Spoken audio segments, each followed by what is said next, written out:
And that's why I use one finger in there when really you should be using like 6. But it is what it is. Hello and welcome to the first video in my living room remodel series. This first video we're going to be tackling the floor, but eventually the whole room is going to have a new facelift.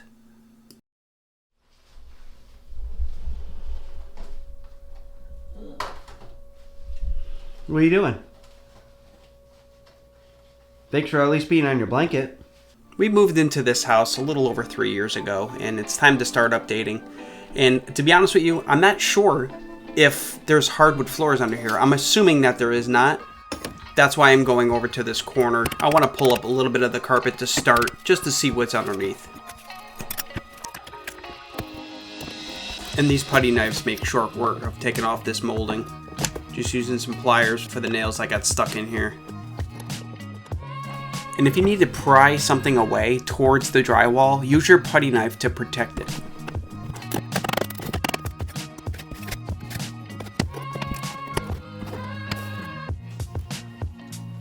And now the moment of truth. What is underneath the carpet? Is it hardwood? Is it plywood? It is... It's plywood. Oh! Yep, it's plywood. Could be that lucky, right? Alright, on to the next task. This was a built-in that came with the house. It was actually a lot taller than this, and it just didn't fit a TV. So what I had did when we first moved in was I kind of hacked it in half, and I put on this top. That way we could fit a big screen TV, but now it's time to come out. That was just loosely laid on there. It's a little heavy still.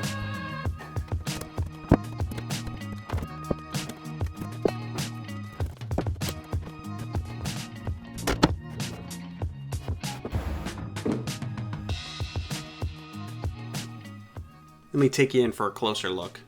I actually thought that the carpet went up to this built-in, but there was old carpet underneath. And so when they put down the new carpet, they didn't bother moving anything.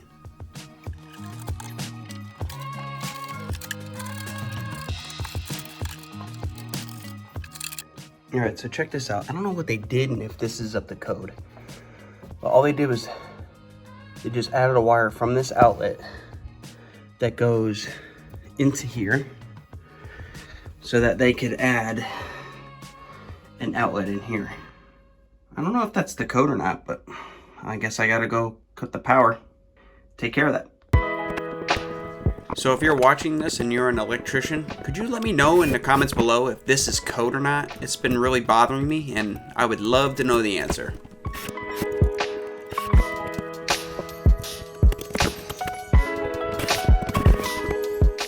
Now to drag this thing out those doors.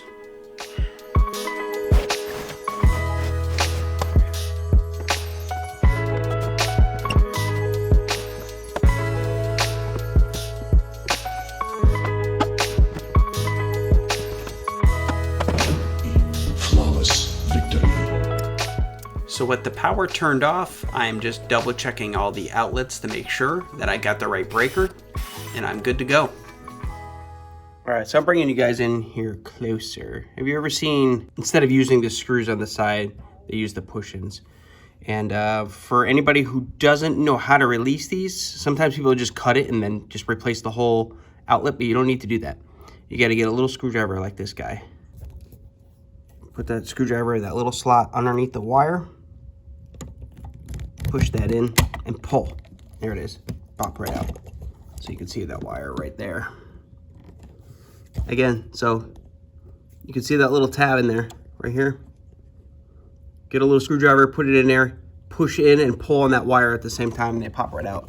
By the way, I love that on this ground wire.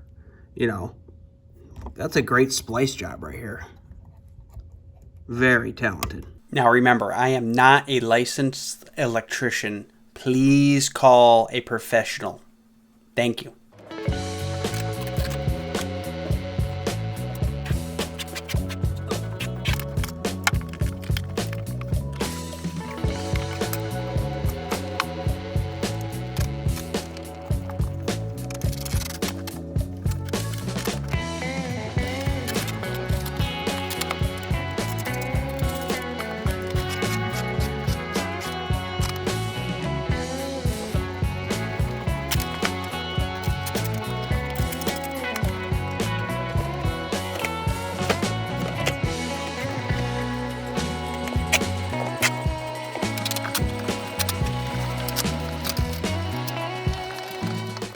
The best way I've found in the past when I've done this before, just grabbing a paint scraper like this, the one with the beveled edge, it works even better. But basically you're just sliding it, get it close to the nail, and then just get that started. And once you get it started, you just kind of pop them up and just go. Nice and easy.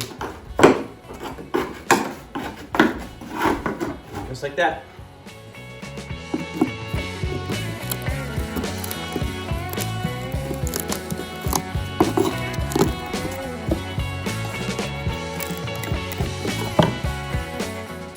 Now it's time to put on those knee pads and get to work.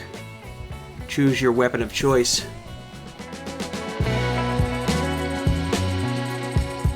One eternity later.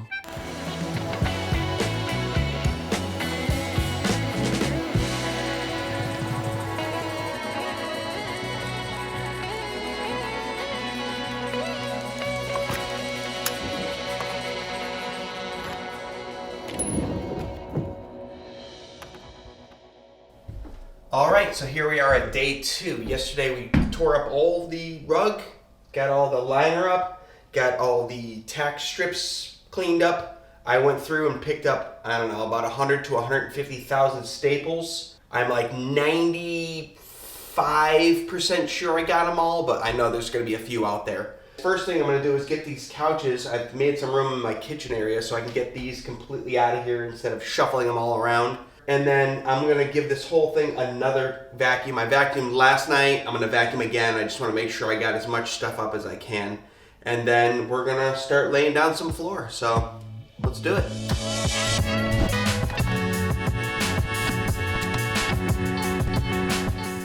Now there are plenty of online calculators to figure out your square footage that you would need. Always try to buy about 10% more than you need, because when you're cutting some of these panels, you're kind of left with some odd ends, and so you may not have enough for a full run. So you always want to buy about 10% more. Next, go through a few boxes and lay out all of the different planks. You want to make sure that you're not putting 2 duplicate planks next to each other. Also, get yourself a flooring installation kit. It comes with a few accessories that you'll need, especially these spacers. You want to have your floating floor not butt up against the wall. You want to leave a little bit of space. So that's what I'm doing here. My second plank in, and you can see if I snap this in right here, I have a air conditioning and heating register here. My second plank in line here is like halfway through it. So no bueno. What I'm going to do is actually make it easier is on the first plank, I'm gonna take off probably about 1.5 feet, and that'll slide everything down, which will probably get this second plank to be right about here. And then I just think it would be better to have a full plank and just with a hole in it versus trying to cut out, you know, the side of it, and we're only having a couple inches on each end here for the next plank to lock into. And essentially it'll be like that with just a hole in it. That's the plan. Vinyl plank is super easy to cut. I'm just using a miter saw here with a regular wood blade. It makes a nice, real clean cut. Not everybody has a miter saw though. If you have a jigsaw, you can easily use a jigsaw, an oscillating tool. And if you don't have any of those tools, you can use a box cutter. This stuff is really simple to cut. You can just score it with a box cutter and you can snap it. It's simple.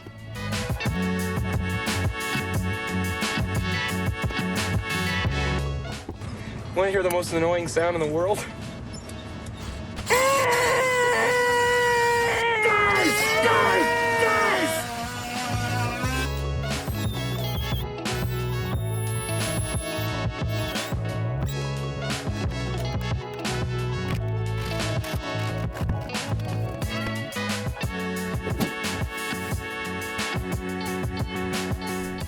Another thing that comes in that kit is this rubber block. It has a cutout on the bottom of it that slides over the top of this so it doesn't damage anything. And you hit this instead of hitting the edge of the plank, and it snaps everything together. So the brand I'm using is Mohawk brand, not a sponsor, obviously. I only have 50 subscribers, but it's vinyl plank flooring. Their system is called the click and lock system. Other brands have a very similar system, but everybody has their own name for it. In a minute, I'm going to show you a close-up of how it actually locks in. So when you come to an end piece and you need to measure it, obviously you can't put this up to the wall here and make your mark, because you need to keep this end because this matches with this end. So all you have to do, flip it around, put this side against the wall where you need it to be, and then just make a mark on this side. And that's where you cut it.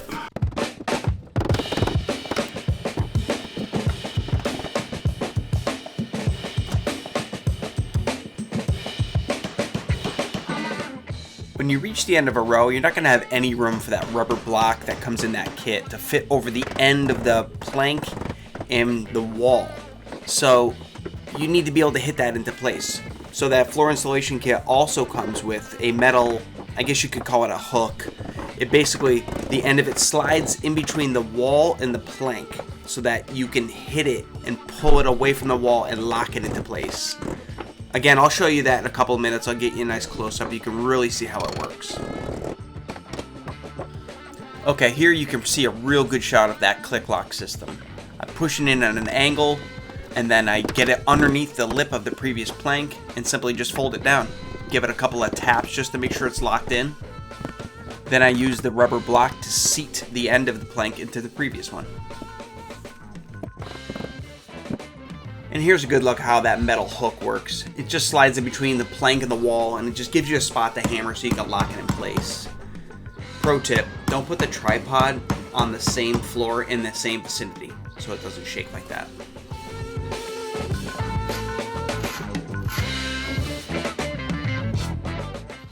Hey guys, just popping in real quick. I want to thank you for being here, watching my content. Please like and subscribe, help me grow this channel. That's it, back to the video.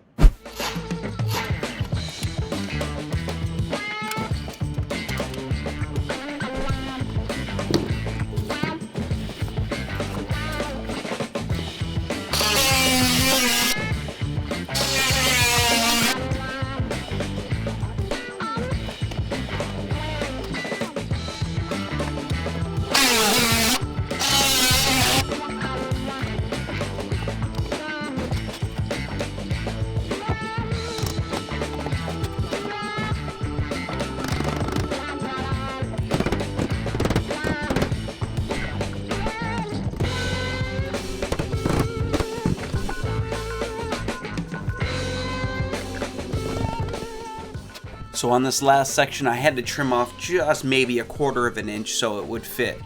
And remember, you have to leave about 1/4 of an inch away from the wall because it is a floating floor. You don't want it butt up against the wall.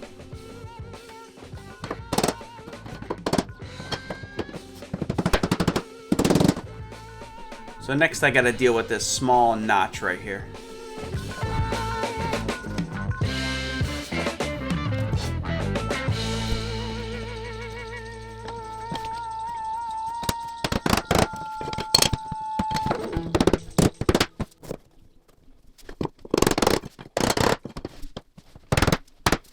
And finally, the last piece.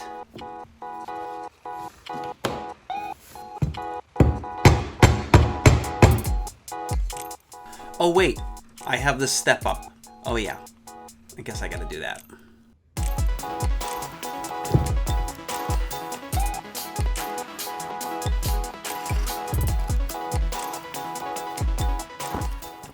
This worked out pretty good because I only need 1 full width of the vinyl plank here to fit this area. So you'll see I'm actually lifting it up 1/4 of an inch, and I'm not worried about that because there's a piece of quarter round that's going to be that whole length that will cover that gap. So I'm sure there's a better way of doing this, but this way ended up working. I used liquid nails on the back of these, and I actually drove in a couple of brad nails to help hold it in place while that glue dried up. You gotta be careful with the brad nails. If you get it too close to the corners or the sides, it will crack the panels. You probably don't even need it in hindsight. So again, just liquid nails. Of course, this is like the one last staple I forgot. But liquid nails, and then I'm just gonna use everything I can find to prop against it and keep pressure on it as it dries. Again, this did work, so I was happy with the result.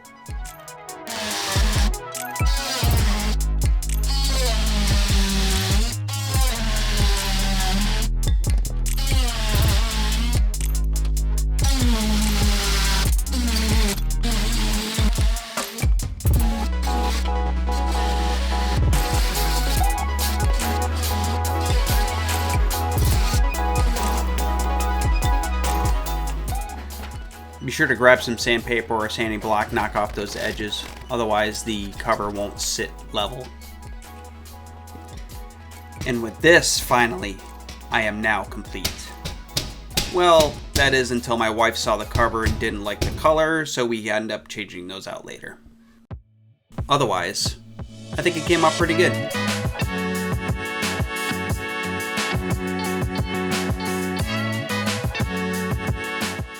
So that's it for the floor video. Today I'm going to show you a cheap DIY way of shiplap in your home. This is one of those things where one wall can remake a room for you. Now this is part 2 in my living room renovation series. The first one, go back and watch that if you want to learn how to put in vinyl plank flooring all on your own. Again, don't have to hire anybody. You don't have to spend a boatload of money. I'll show you how to do it. I'm going to give you some tips and some tricks. Let's get into it right now. Alright, so the first thing we need to do is prepare the wall. So remove everything you got hanging. For years, my wife begged me for a mantle, and so a couple years ago I put up this 1x4 and she had a mantle, but it's not good enough anymore. I'm tired of hearing about it. Here I'm just using a paint scraper and a hammer just to break the edges, and this wooden trim just comes right off. Next is the tile. The black that you see on the wall there, that's like a metal insert for the propane fireplace, so where the tile was attached to the metal, it come off pretty easy, but when it's on the drywall, not so much. So with removing some of that tile, obviously it does damage some of the drywall. So here I'm just making some straight lines so I can just replace this drywall. So now I just gotta fix this. The drywall is not attached here, so I want to make sure that it has a good foundation. So I'm just gonna run in a few screws. Keep it all tight. Here's a great tip. These are what they use at Home Depot for dividing all of their sheetrock. And these are perfect size for replacing this. So I went to Home Depot, and instead of buying sheetrock, I just went and asked them, "Okay, can I have these?" And they're kind of glued together, but they peel right apart very easily. So that's like something, you just got to keep your eye open and think about what you can do to save money here and there. And this was a perfect way to just, instead of buying a whole sheet or even just one of those project sheets that are still like 2x2, 2x4, these were free.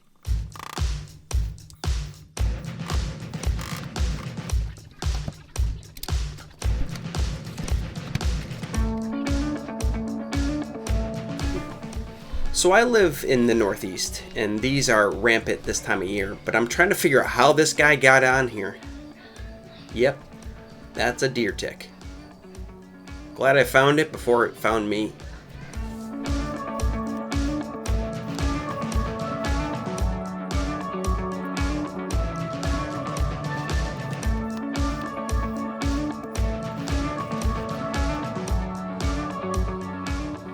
Now you want to be sure to remove all remaining grout all around here, because you want your tile to have a nice smooth surface to adhere to.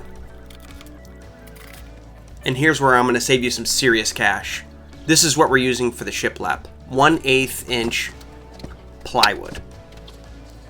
That's how you're going to save money. And if you want to save your back, pick one of these up from Home Depot. It's like $7. Helps you carry it in.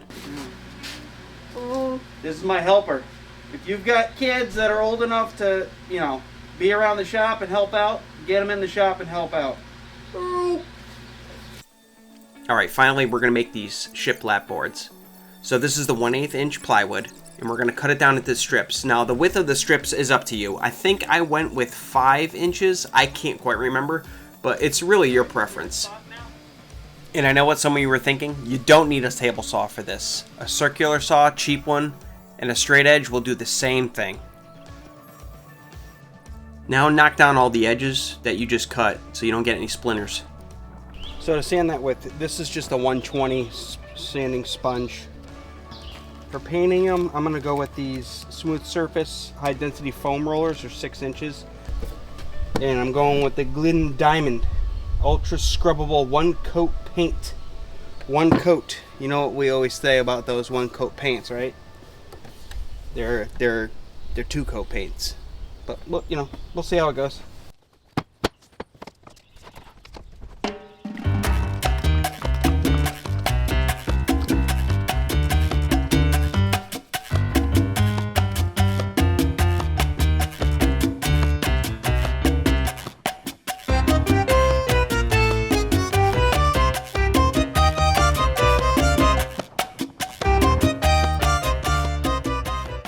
Okay, so I have a coat of paint on here, and it did raise the grain a little bit, so I'm just using, this goes on my orbital sander. It's a spongy one, it's not like the rigid one.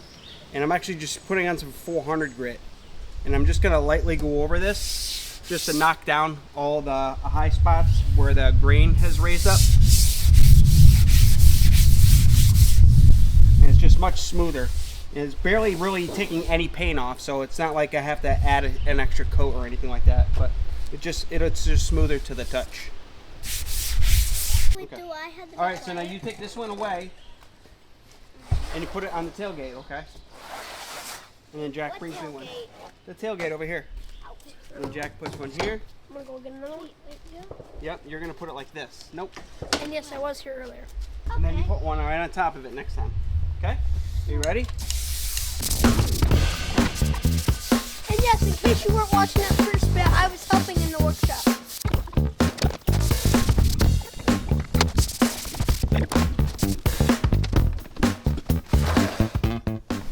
Alright, so here's the dilemma I'm having. So the idea is we're going to put these tiles up 6 inches around each side of the fireplace. So 6 inches down, 6 inches out, 6 inches on the top, so all the way around. So what I'm trying to do now is I'm trying to determine, do I put the tile up first, or do I do shiplap and leave? No, it makes sense to do the tile first, because then I can put the shiplap up to it. And these are 12-inch across, and I'm only using half. So I won't have a precise measurement until I get them up here. And then I can put the trim. There's gonna be a little piece of trim that goes around it before the shiplap starts too. So I think it makes sense to get ready to get this up on the wall. So I'm gonna have it 6 inches here, and then shiplap is gonna be down here. So what I need to first do is get the measurement from here up to where 6 inches starts, and I'm just gonna get a piece of scrap board. That way I can rest these on there and it won't slide down. So I think I'll start on that first.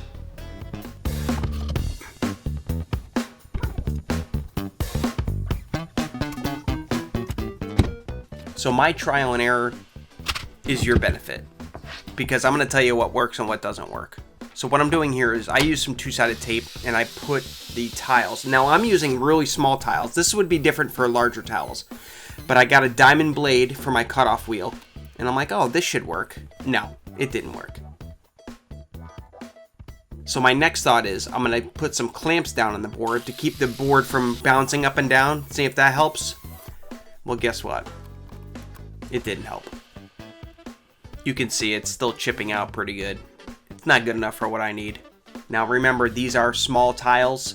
If you're using a larger tile, this method may work. So I decided I'm going to leave the tiles while I think it over to figure out what's going to work best. So what I'm doing now is I'm painting the wall the color that I'm going to be painting the boards. Now with the faux shiplap, there's a gap in between each board, so when you're looking through it, you don't want to see a different color paint, you want to see the same paint. That's what gives it that look. Now I'm just double checking and making sure everything's smooth. I want to make sure everything has a good surface to bond to. Okay, I probably should have started here first, but a wet tile saw is the way to go. I happen to be able to borrow this from a buddy of mine, but you can actually rent these from certain Home Depots and other stores for pretty cheap instead of having to buy one. But you can see it cuts like butter. This is definitely the way to go.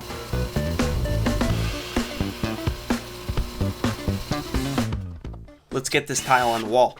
I'm using this board to support the tiles. My tile is not going to go all the way to the floor, so I need something underneath it to support it, not letting it drip down the wall while that mortar dries behind it. And with these very small tiles, depending on how you cut them, you may have to actually insert them one by one to fill in some gaps. You're definitely going to want a nice straight reference line to go by. And that's what I just did there. So you can see there's one cut here and one cut here. Then it's just rinse and repeat. This is what I was talking about, having to insert them one piece at a time. Again, this is with the small tiles. If you're using large format tiles, then this will be a breeze for you. And you're going to want to pick up some of those rubber spacers. They're tile spacers. you have to insert these in between each tile, and that way it just keeps the same reference line between all the tiles. And then once it dries, you just pull them out. You can kind of see them here. You gotta make this cut to get around the corner. That was fun. And you know what? It is fun because it's not hard. Like I said, you can do this. It just takes time. If you have the patience and the time and you want to save some cash, then you can do it.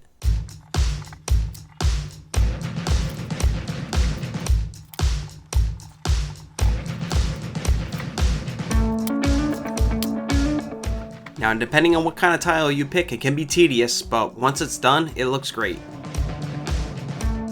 Alright, so before I put up the shiplap boards, a really good idea is to mark your studs. Alright?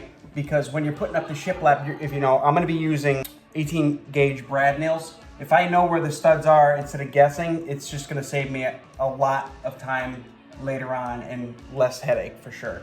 I have one of those, you know, stud finders, and the one I have, I've gone through like 2 or 3 of them, and I swear I get mixed results. And basically my go-to now is, and you've probably seen this before, but magnets. So I just search around, and as soon as, there you go, that's a screw right there. So I know that there's a stud right there. So what I do is I mark it here, and then I just go up. If I go up a straight line, there's another one there. Now I can get a straight edge and mark my studs all the way down. So that way I'm gonna start at the top, and as I'm going down, I put it up and I'll just see the line. I just follow the line as I go down, shooting those brad nails in. It's just gonna save a lot of time later on, for sure.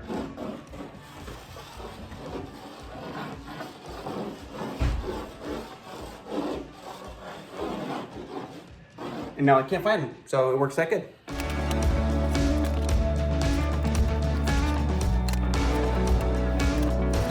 Now I'm going to be using an 18 gauge brad nailer, but you don't have to. You can just use nails and a hammer. Anybody can do this, I promise. And the way I justify these purchases is, I like to do these projects all around the house. So if I spend a couple $100 on a brad nailer, it's still cheaper than hiring someone, and I can use these on a bunch of other projects.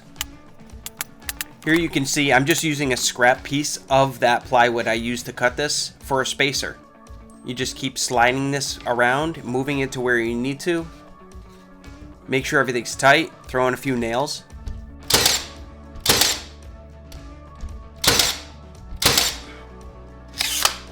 A lot of nails.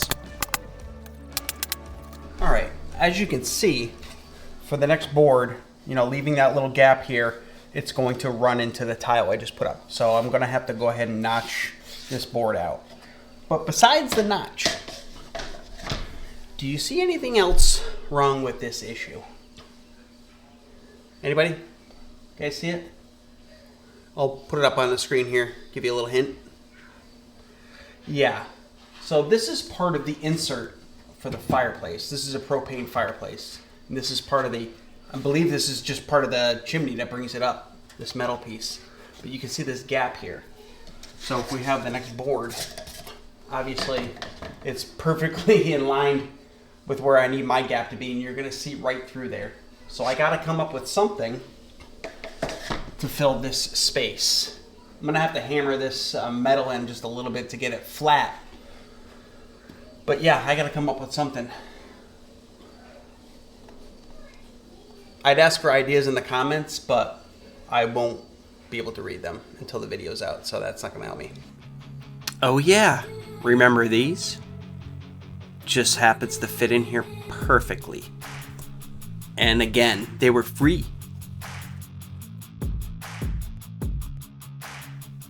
Just adding some spackling here to fill it all in, make it all nice before I paint it.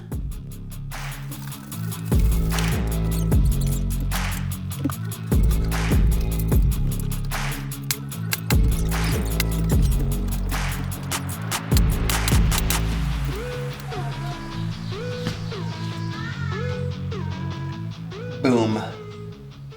First shot. Second shot. Third shot. Oh, come.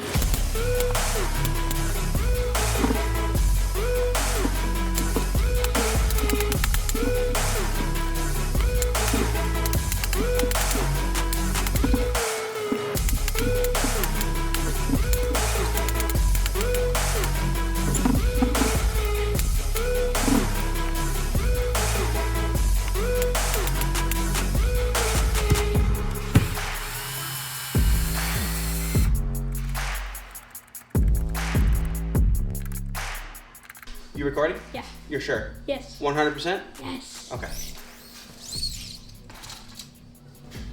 So we got 59. Just making sure that it's about the same going down. This is 58 3/4. So we have some leeway with the trim. So we're gonna go 58 5/8. 58 5/8. I don't know if you guys have one of these.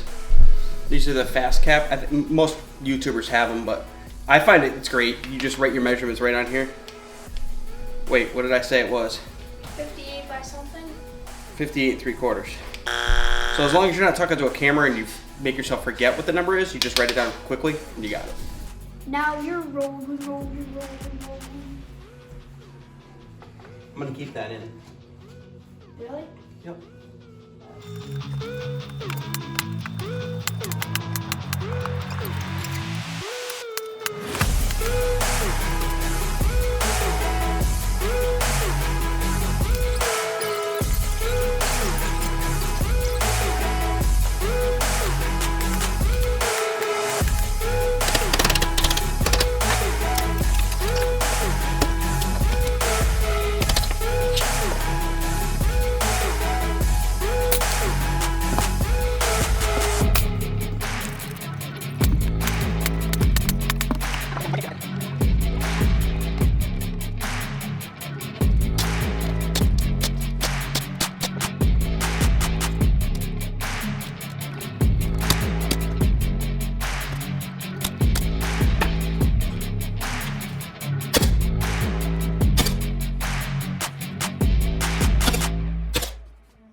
Oh, hi there. Well, that concludes this video. Video number 2 in the series of the living room remodel. Feature wall is complete. My faux shiplap, much cheaper to do it this way, cutting it with the plywood strips. Added in some trim around, new tile, put up this mantelpiece. Yeah, so stick around for the next video. It's going to be coming out shortly. That'll be the last video, number 3 in the series. I'm going to show you guys how to build this floating console. Today I'm going to be building a floating media console. We got our TV on the wall and off the TV stand, so we want something a little bit more modern. We're going to build a floating console. Now behind the television I also cut in an outlet and a pass-through for the HDMI cables. I don't want any of the wires to be seen from the front. So again, it's time to modernize this room. Finishing up with this last video of the series, let's get started. Now when designing the console, I purposely made it so that I could get everything from 1 3/4 inch sheet of plywood. What you're seeing here is actually scraps I have from another project, but this is actually the same, or just about the same as a full sheet of plywood. It's actually a little bit smaller, so you definitely can do it. It obviously will depend on what you're going to use for dimensions. So here what I'm doing is I'm marking which pieces I want to go where, because obviously like for the front and the top I want the best pieces of plywood to be used there. Oh, I have to plug it in, that's right.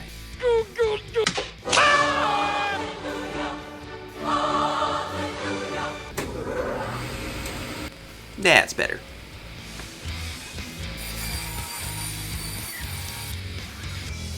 So again, I'm just cutting everything to size for my dimensions, cutting the fronts and the backs, tops and the bottoms.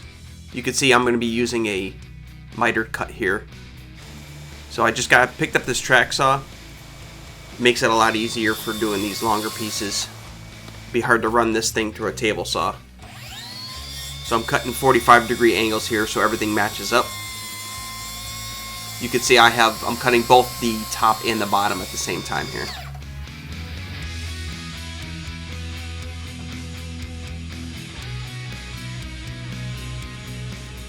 Next, I'm laying out all my marks for the dividers that are going to be in the center of the console. These are going to help support it since it's such a long console. I want to have some support in the middle. These will not come all the way to the front, so that if you needed to, you could still run things in front of it. But I'm just marking it out here for my router. I'm using the track from my track saw here for a straight edge. Obviously, you can use anything here as long as it's straight.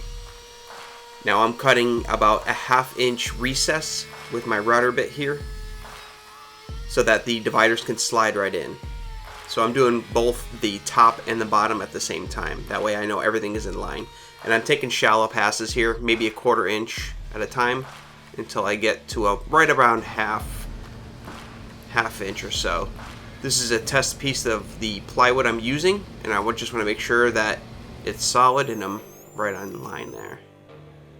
Now I'm doing the other side. Again, I'm doing 2 dividers in the middle. Alright, so here's the mock-up. I have a couple of 2x4s just to hold it kind of in place. This is similar to what it's going to look like. Here I'm cutting the back panel. Now for a few pocket holes. This is the back piece that's going to go against the wall. And you can see I've marked out where the outlets kind of fall within there, just to make sure that the pocket holes aren't running where I need to cut out any voids to allow the outlets to be shown. So this clamp I picked up from Harbor Freight. It works perfect for this little Craig jig. As the date I'm recording this shows, it's $30 for the actual Craig clamp for this. I picked this up at Harbor Freight. I think it was $7. Save yourself some cash. I'm adding pocket holes to the sides here. I don't want any hardware to be shown from the outside of the console. Does anybody else do this in their rafters? Let me know in the comments below. So you remember those slots we routed in for the center divider? These pieces here are those dividers, and since the rounder leaves a rounded edge, I'm cutting a notch in the boards so that they slide over and cover those rounded edges. It'll look like a perfect fit. You'll see here in a second, but you won't see that recess we made with the router. You'll have a better view. Hold on one second. Wait for it. Look at that. That's what I'm saying. Nice snug fit. And once I pound this into place, you'll see that notch is completely hidden. Perfect. Next up is attaching the back to the bottom piece. You'll see I have one strip there that sets that back panel in exactly where I need it to go because I don't want it flush with the back. And then I have another scrap piece. Actually, it's the top that I'm using, but you'll see it leaves just enough of the 3/4 inch for exactly where I want that back panel to go. Adding some glue here. And the reason why I don't want it flush to the back is I'm using a French cleat style to hang this onto the wall. So I need to be able to add in that French cleat back section here. So you'll see, slide it right into place. It's exactly 3/4 of an inch from the back.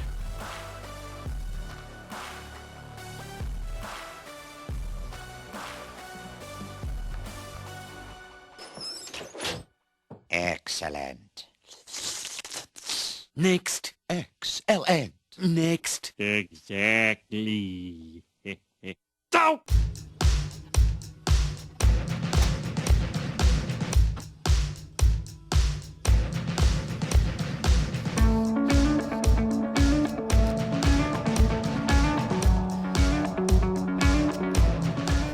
And now it's time for everyone's favorite segment, Just the Tip. So for all that pesky glue squeeze out, use a straw. You can bend the end, it makes a little bit of a wedge, slide it along your glue line, and it works pretty good.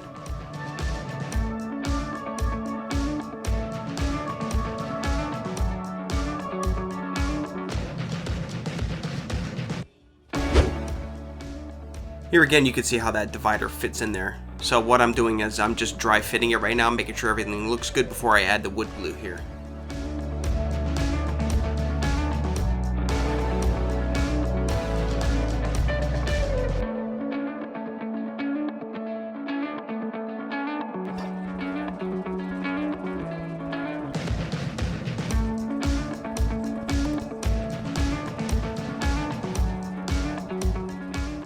And remember, I do the screw ups so you don't have to. No, but when I was using the router here to make these recesses, the router got a little squirrely with me on the end. I didn't hold it tight enough. So I'm just using some wood filler here to fill in that gap. You won't notice it. This is going to be stained. Everything will be hidden.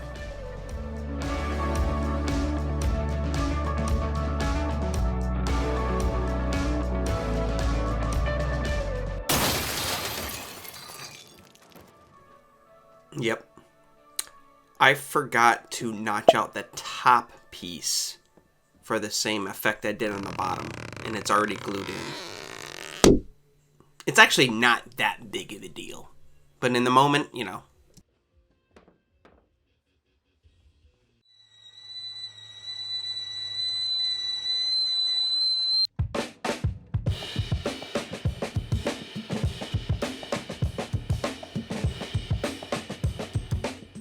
So all I really need to do is I'm just transferring the same measurements I used on the bottom to the top here.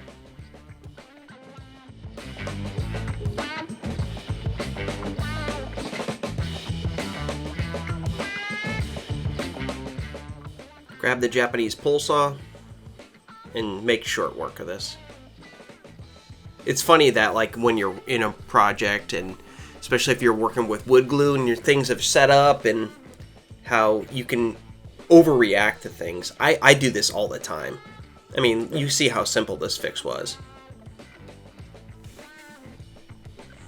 If you have any good stories of how something similar happened to you, definitely put them in the comments. I love reading about this stuff. I want to make sure I'm not the only idiot out there.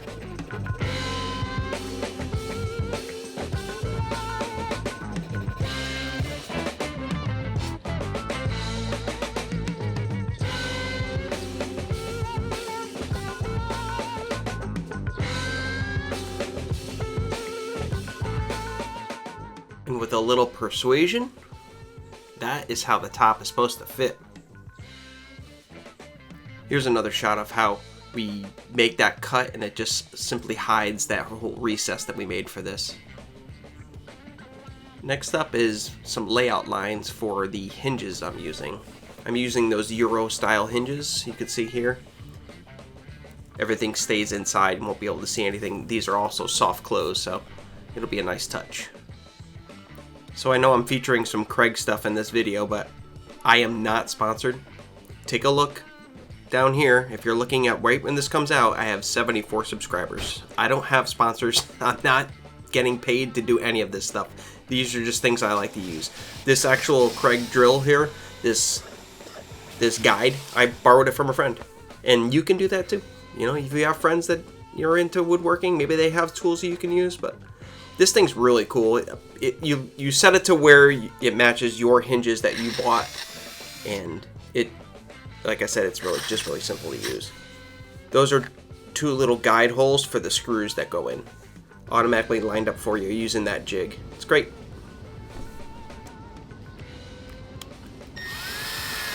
Anytime you're working with these tiny little screws like this, just barely snug them. If you go too far, these things will strip out so easy.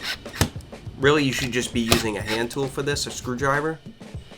But just take your time, you'll be fine. I bought these bad boys on Amazon. I think it was $8 for 3 of them, 3 different sizes. It's just a guide with a drill bit in it. It keeps your drill centered on the hole. These are great for hinges. In retrospect, I wish I bought something a little bit better. These, you know, again, you get what you pay for.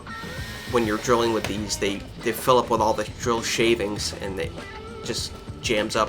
It's not great, but they work. Again, just when drilling these little screws in here, just go real slow and just snug them up.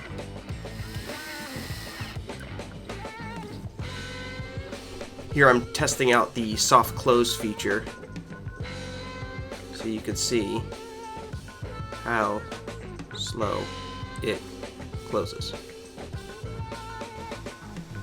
But Rick, you already cut the 45-degree angles on those long pieces. Yeah, I know. These are actually the side pieces. Cutting the 45s first. I'm doing this one here on the track saw, again, because it's such a long piece, but once you have it cut down, to size, I just add the 45 degree here on the miter saw. After you stroke it, make sure it's good. You can see it fits perfectly into place. Just have to trim off the end there.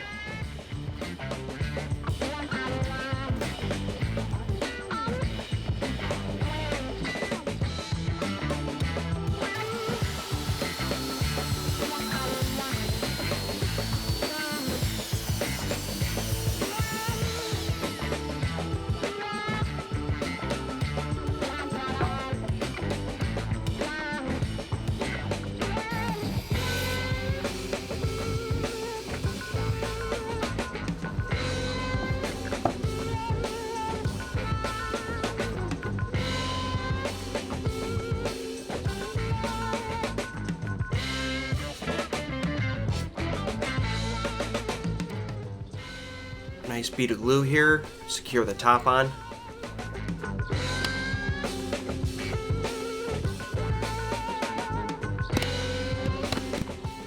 Once I got that glued up, just wipe off the excess, and now I'm going to add in all those pocket holes to secure it in.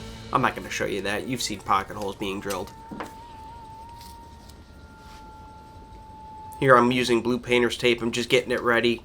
After I glue on the sides here, this will help keep it in place while it dries.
Everything's all glued up. Let it sit for an hour or two, let it dry. Now I'm on to cutting out all the recesses, the holes for all the outlets that are going to be in the back of it.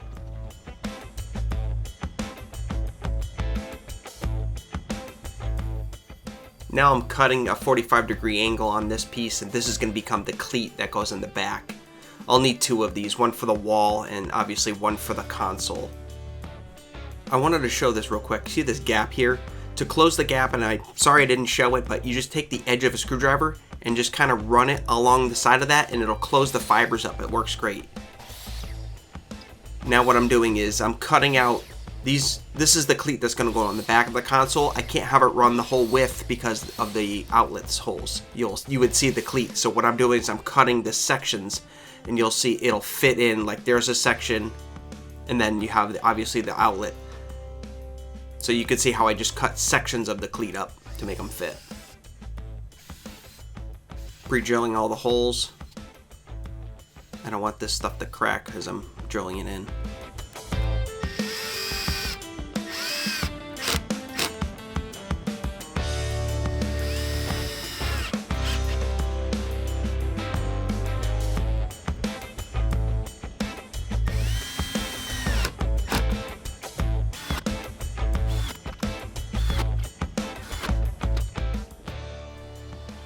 And now to give everything a good sand.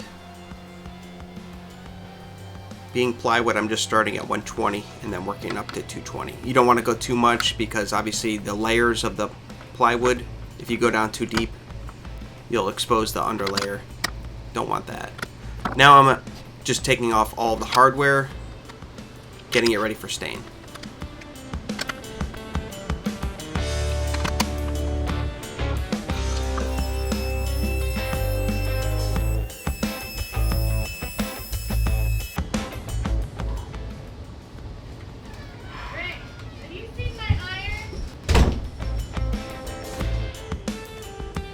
But before we stain, it's time to put on some edge banding.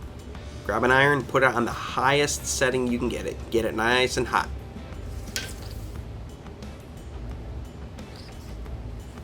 So this edge banding you can buy, I bought this on Amazon. It's got a sticky back, but it's heat activated. So right now I'm basically just making all the sections that I need, pre-cutting them, getting them all ready.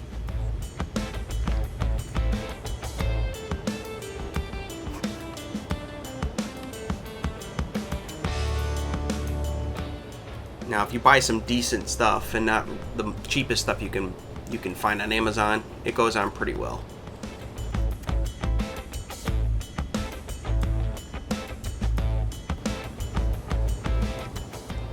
Once it's dry, I'm using this scrap piece to help prevent it from peeling off as I'm putting pressure on it. That's my hat getting in the way, but you can see I'm just grabbing a razor blade, scoring it, and then just snap it. Instead of fighting with this stuff from falling off the edge you need it to be on, use some painter's tape, just hold it in place, attach it with the iron, and just move it along as you go. And then what I do is I just grab that tape and put it back on just to keep it down. So here, I'm just using 220. Now go very, very lightly here. You'll see the direction I'm going in. You want to be pushing it down. If I was going the other way, it would pull it back up. We don't want that. So I'm just breaking all the edges. A lot of times when you buy edge banding, it's just slightly bigger than like 3/4 inch. That way you can just sand it down. Now you'll see again here, the direction I'm going, I'm pulling towards the wood because I don't want to pull it away from it. It'll, obviously pull it off.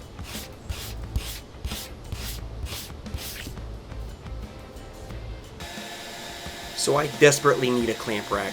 I basically take my clamps and I hang them on a pipe that hangs over my head, and one fell off and bumped its head. No, but you can see the gouge it made, and this is the top, which you're gonna see.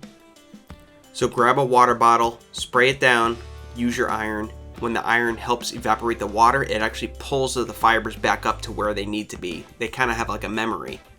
Sand it down a few times, and it's virtually gone. You can see, worked pretty well. Now I'm getting ready to stain, so make sure if you're using a mask here, make sure you put on the right filters. When staining, I really like to use these. It's basically like a sponge with just wrapped in terry cloth, but they work real well. Pretty cheap too. And I've picked a spot in the back of the console that you won't see because basically I want to test out, make sure that the stain is the right color.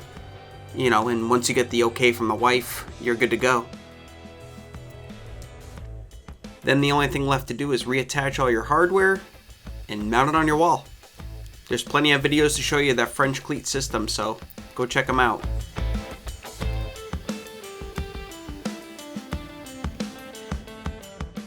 Now my original intention was to show you how I did all my trim work.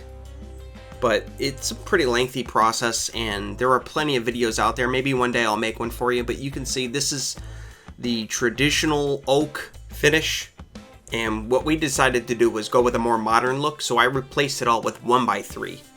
And I'm not going to show you cutting it and painting it, but here's a quick tip. After you've painted it, just put a small piece of painter's tape and then nail through that. Once you put the putty on and it dries, you only have to paint that one section. Now, of course, all the inside of the windows need to be sanded down and painted as well. But you don't need to see all that, so through the magic of editing,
So as you can tell, I'm desperately needing a table of some sort to put drinks, iPads, things like that on. So that's what this build is. All right, so we're back from the store. And what I bought was, I got some poplar and I got some pine. I'm using the poplar for the top edge and two sides, basically everything that's going to be seen. And the reason why I went with poplar is because, you know, cups are going to go on it, phones, iPads, devices, all that stuff. I got 2 kids. They're not easy with anything. So I was just afraid if I use pine, it's going to get dented, scratched, all that. So I went with poplar for that. Now for the inside structure pieces, if you will, I went with pine, save some cash. I think we're going to be good there. For my design, it's 6 feet long, 5.5, no, I'm not 5.5, 5.5 inches wide. And for the cup holders, it's going to be 29 inches off the grain. So for what I needed, I got 2 6-foot pieces of poplar, and I got 2 10 or 12, 10-foot pieces for my braces. Again, your design is going to be different, what you need. Mine's specific to my specific space. So the sizing really doesn't matter. I'm rambling. Let's get on with it. You will need a couple more pieces. I'll show you. I'm using some scrap wood. At the end, I'll go over everything I used, okay? Again, I'm rambling. Let's go. Let's build. Now, I know you've heard this 100 times, but when you shop at those big box stores and get your lumber there, cut the ends off. They're never square.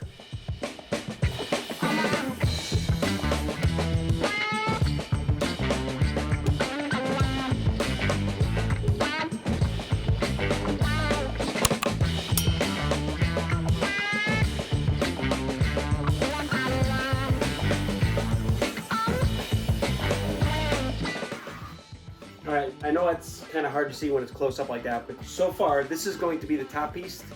45-degree angle here, 45-degree angle here.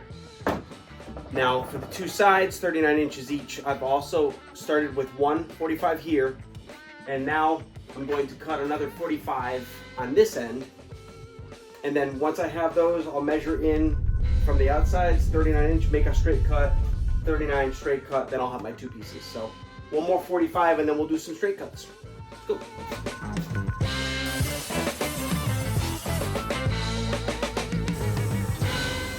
On my miter saw, I have to check it every time I change a bevel, make sure it's 90 degrees again. And this is where things went wrong. I'm measuring 39 inches. You'll see later what happens.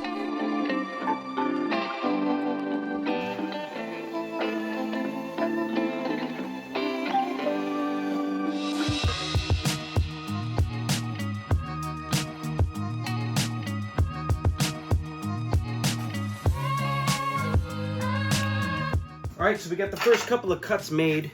We got the 2 side pieces, 45s on one end, flat on the bottoms. And this is going to be the top piece. There's 45s on each side. These will be mitered together. So looking at my drawing now, I think the best thing to do is while it's flat and not assembled, I'm going to be installing some cup holders and a power grommet. So basically I got one of these guys from Amazon. It's a desk power grommet. So it's got 2 standard US plugs and 2 USBs, okay? So that's gonna get recessed in here. And then I picked up a couple of these on Amazon. I don't know if I'm gonna use them all or not, but basically they're cup holders. So cut the hole out, these slide in, fits the drinks. So I think we're gonna do that next.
Alright, enough shenanigans. I'm doing my layout now. Make sure everything is where I want it. Right now I'm finding the center of all the cup holders. Grab some calipers and I see it's just about 3.5 inches. So I know exactly how big to make that hole. And it is tapered a bit. It just so happens that this roll of tape is exactly what I needed.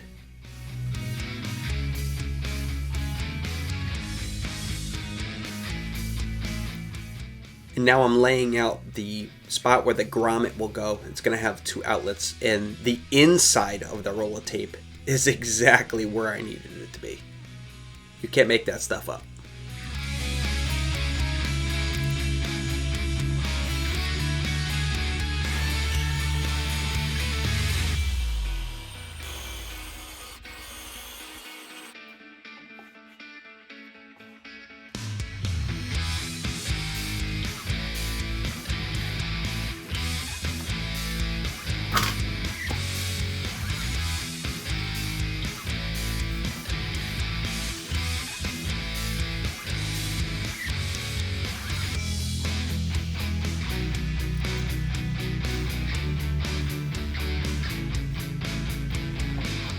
Alright, so we got the 5 holes, cup holder, this is going to be the power grommet, and 2 more cup holders here. Those are all set. Now these don't have to be pretty because again these just, you know, slide in here and this lip will cover anything, so that's why you can use a jigsaw, just go right at it. Now for this part, I haven't spoke to you about what this is going to be yet. This is actually going to be like a recess. So I'm going to build a box underneath it, and this is going to house like iPads and Kindles and all that stuff that we have. So we'll be able to slide them in here, and then within here I'm also going to have an outlet so that they can charge them. So you can, the wire will come up, you plug it in, and then you can slide it in there. So that's the idea anyway. But I want this to be a nice clean cut because you will see this on the edges. So what I think I'm going to do is I'm going to use my track saw. Yes, I have a track saw. It's actually pretty new to me because I was just able to afford it, saved up for a while. You don't need to use a track saw. You can use a regular, if you're comfortable, regular circular saw and do your plunge cut yourself. This is safer, but you can just keep doing what I was doing with these. You can drill a hole, use a jigsaw, use any saw, and just cut them out. I'm preferring to use this because I have it and it'll just make a nice cleaner cut because this will be visible. So I'm going to set that up now and get her done.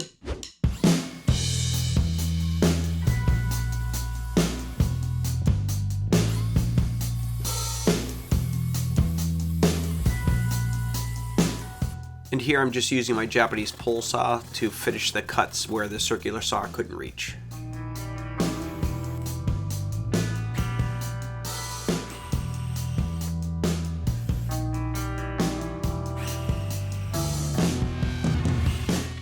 Now to just clean up those corners.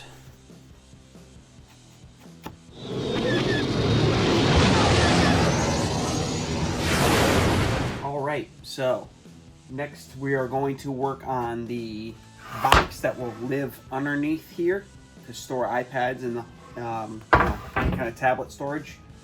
Well, actually, before I do that, you're going to notice I have different clothes on. This is a new day for me. I have a job, I have 2 kids, I am married, I coach basketball, I coach football, I have all other kinds of things. I'm busy. So just a quick message, you can do that, just got to find some time. If you want to start a YouTube channel, you can do it. I just kind of do this maybe an hour or 2 a night, sometimes on the weekends, but anyway, I'm rambling. So to build the box, this is just a piece of scrap that I have. I'm going to be using this. This is 1 by 10, so 9.5 inches. So I'm going to use this. So we're going to create the box. We're going to do that next. Let's go.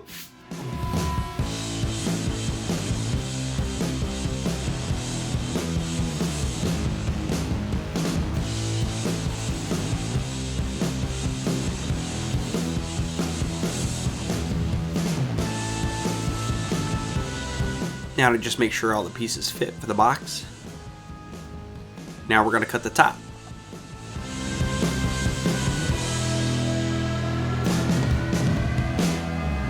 Alright, now I'm cutting the hole for the grommet that will go inside the box. That way I can feed the wires through it.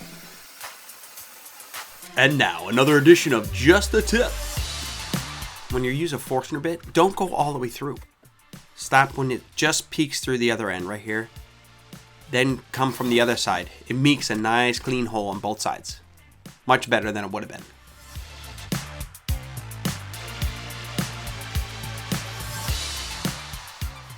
Now drilling some pocket holes for all the pieces that will make the box.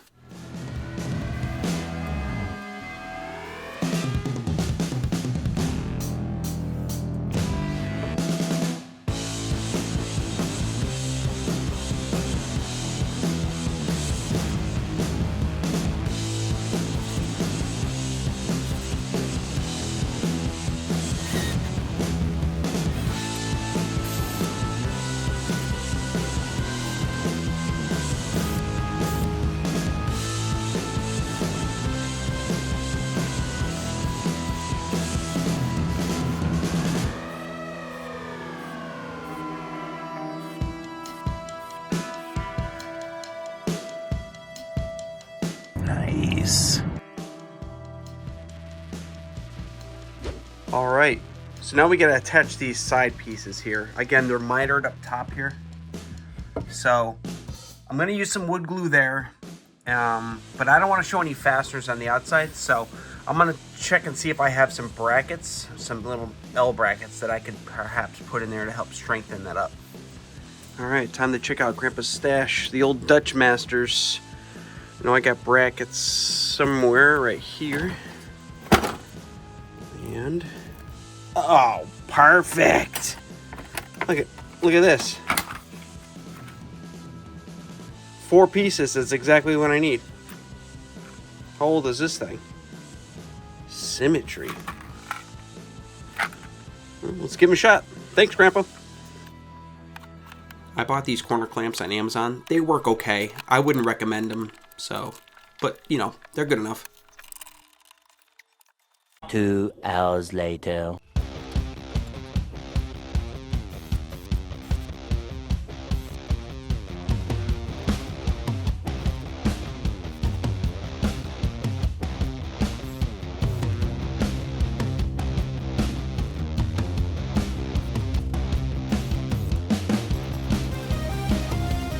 Alright, I got another one for you. Use the edge of a screwdriver to press in your mitered corners. It pushes the fibers together and closes up any gaps there. It works awesome. Then just follow it up with some sandpaper.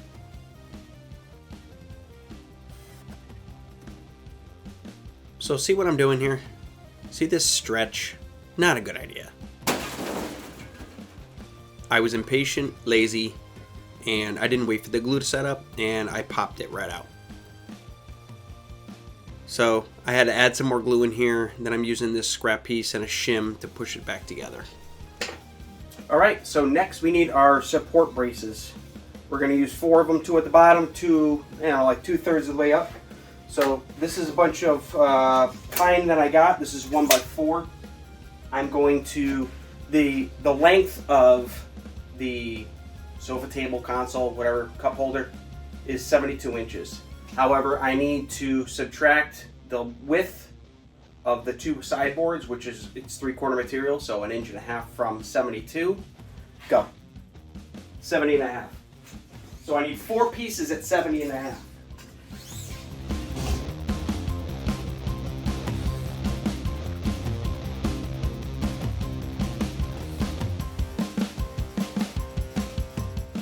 Off camera, I went ahead and added pocket holes to the ends on the same sides on the ends of the support pieces. So let's get those on.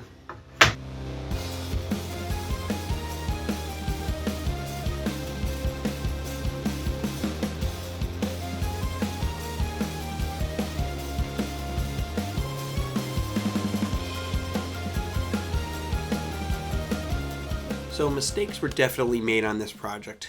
Luckily, they weren't too bad to fix, but yeah.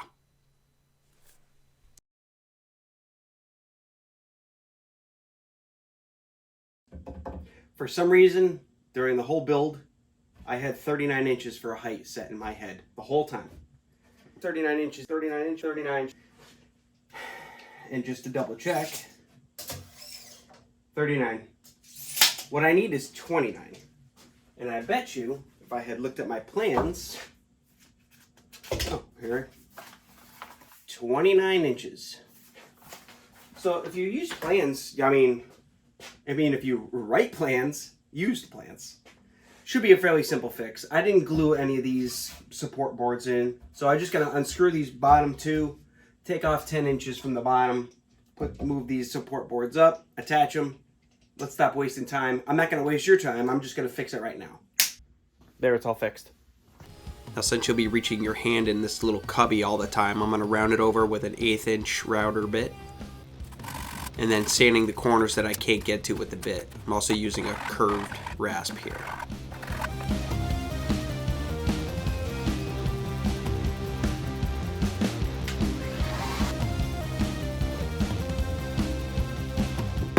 All right, so I got all the sanding done. So it's up here and I'm standing back and I'm looking at it. And I get this is something I definitely goofed up on. I should have had this in the plans, but you know, this is for my build, it's 6 feet long. It's too long of a stretch, and there's a bow in the top here. So that's a simple fix. I should have done this from the beginning, but I had some more of the 1x4, so I just cut it to the same height as it is on the sides. So if we just put that in there, and then check that now it's, you know, it's pretty nice and level. Gotta do a little bit more down there. Maybe I might shave off a little bit here just to make it perfect, but yeah, so just put this into your plans. Whatever the space is here, just put a couple of extra 1x4s and you can just easily just keep using pocket holes in here and that'll fix it. So again, it's nice that I caught it now and it's a nice easy fix, so just remember that. All right, so what I did was I added some extra 1x4 here, one here in the back, one here in the back, and then on the bottom row I just put them in the middle. But everything's nice and square now. You can see right down, boom. It's hard to tell, but it's nice and straight. All right, so if you could tell by the name of the video, I did say something about concealment. So if you want to see what's going on here, stay to the end of the video.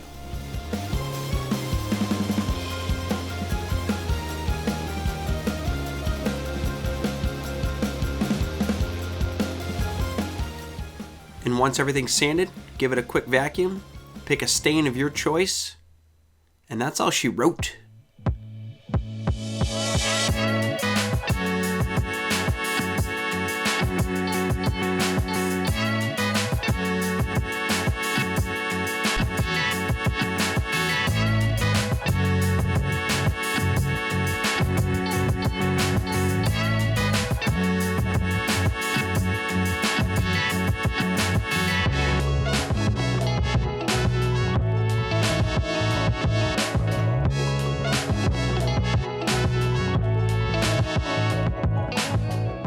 Alright, so that's it for the sofa table / console iPad charging cup holder station. I hope you guys enjoyed that video. Be sure to like, subscribe, click the bell for get your notifications, and I really appreciate everybody watching. The channel's growing. I think last time I looked we were up to 450 subscribers, which is awesome. I really appreciate it. More videos coming out, so stay tuned to see you on the next one.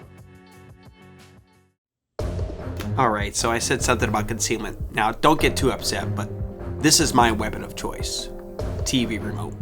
A couple years ago, I built this outdoor bar, and we have this TV, and I always have to bring it in, and this is where I store it. My wife's tired of it. But now,